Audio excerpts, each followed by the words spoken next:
ठीक है, हम दे रहे हैं। आज हम लोग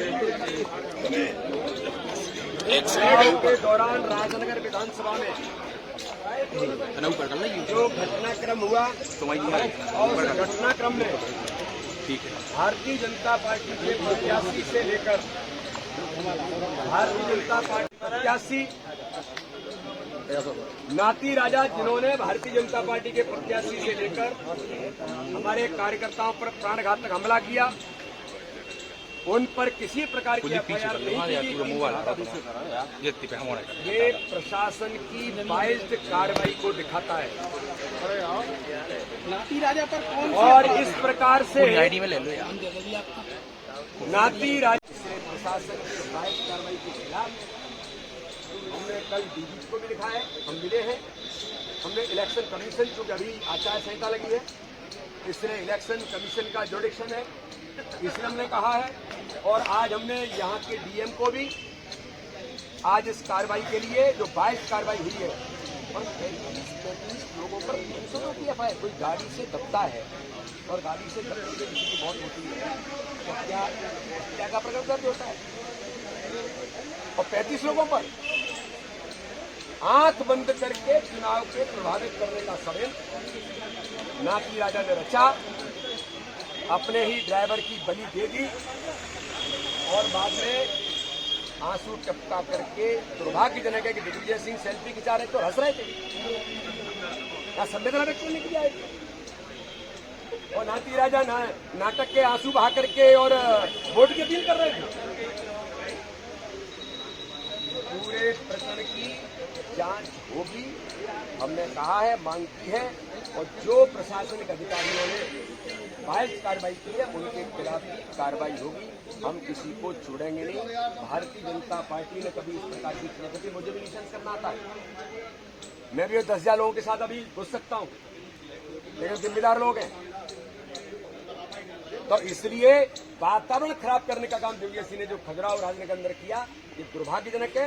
इसका भी जवाब मिलेगा और दिग्विजय सिंह और जो लोग धरने पर बैठे थे उनके खिलाफ एफआईआर हो, यही मांग।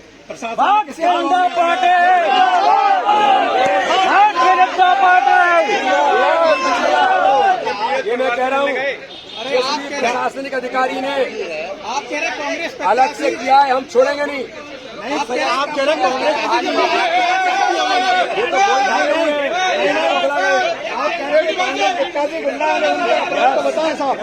भारतीय जनता पार्टी चुनाव के दौरान जिस प्रकार का घटनाक्रम हुआ, भारतीय जनता पार्टी के प्रत्याशी और हमारे कार्यकर्ताओं पर प्राणघातक हमला, कांग्रेस के प्रत्याशी नाती राजा ने अपने आपराधिक प्रवृत्ति के और खुद लोगों पर प्राणघातक हमला किया और उसके बाद उल्टा योजनाबद्ध तरीके से चक्रव्यूह बनाकर अपने ही ड्राइवर की प्लानिंग से गाड़ी के नीचे दबाकर हत्या कर दी गई, मेरा आरोप है ये।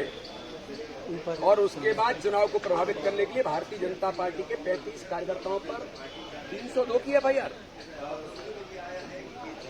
गाड़ी के नीचे दबने के बाद 302 कैसे लगती है और किसकी गाड़ी से दबे हैं? और चुनाव पर बूथों पर कब्जे किए गए।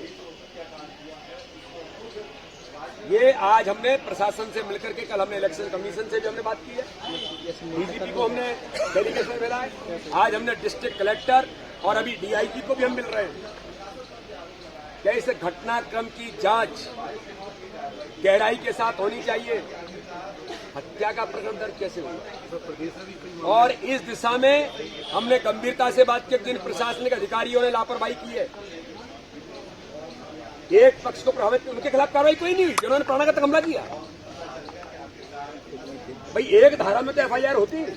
और दिग्विजय सिंह ने जिस प्रकार से वातावरण बिगाड़ने के लिए, कमलनाथ कह रहे हैं कि मेरी नाती राजा से बात कुछ नहीं हुआ, सामान्य तौर पर बहस हुई और उसके बाद हत्या का प्रकरण दर्ज हो जाता है।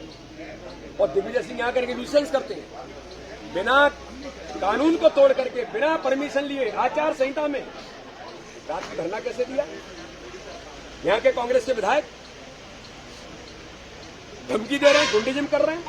प्रशासन क्या कर रहा था? प्रशासन ने दिग्विजय सिंह और उनके खिलाफ कार्रवाई क्यों नहीं की, इसकी भी हमने कंप्लेंट की है और हम इसमें किसी को बख्शेंगे नहीं। ये वातावरण बिगाड़ने का जो प्रयास किया, मेरी मृतक के प्रति संवेदनाएं, मैं उस मुस्लिम भाई के प्रति संवेदनाएं रखता हूं, लेकिन मैं तो उनके परिवार को भी कहना चाहता हूं कि गहराई में जाइए। आपके परिवार के व्यक्ति की हत्या किसने की है?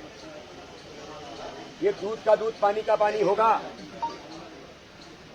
3:30-4 बजे की घटना और 6 बजे पुलिस इंफॉर्मेशन जाती है और कमलनाथ कहते हैं कुछ नहीं हुआ नाती राजा से बात करने के बाद, और उसके बाद हत्या का प्रकरण बन जाता है। ये योजनाबद्ध तरीके से नाती राजा उनके लोगों ने रानी के साथ उसकी हत्या की है और हत्या करने के बाद राजनीतिक लाभ के लिए इस प्रकार का वातावरण बनाने का प्रयास किया है। इसकी कड़ी से कड़ी जांच की मांग हमने की।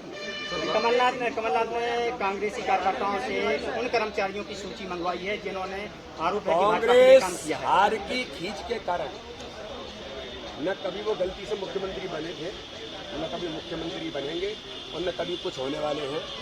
मिस्टर बंटाढार और करप्शननाथ दोनों के हालात ऐसे बन गए हैं, तो क्या करेंगे? यही करेंगे, झूठ बोलेंगे, छल करेंगे, कपट करेंगे, धमकी देंगे। अरे 3 तारीख के बाद जनता आपको शुद्ध हिंदी में बता देगी कि मध्य प्रदेश में अब आपकी स्थिति क्या है।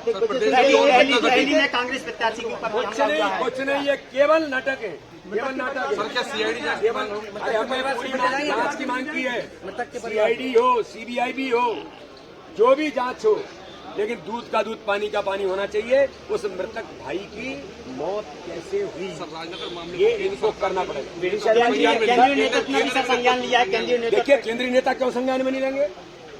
33 लोगों के खिलाफ 302 पे मर्डर किया भैया। ये देखें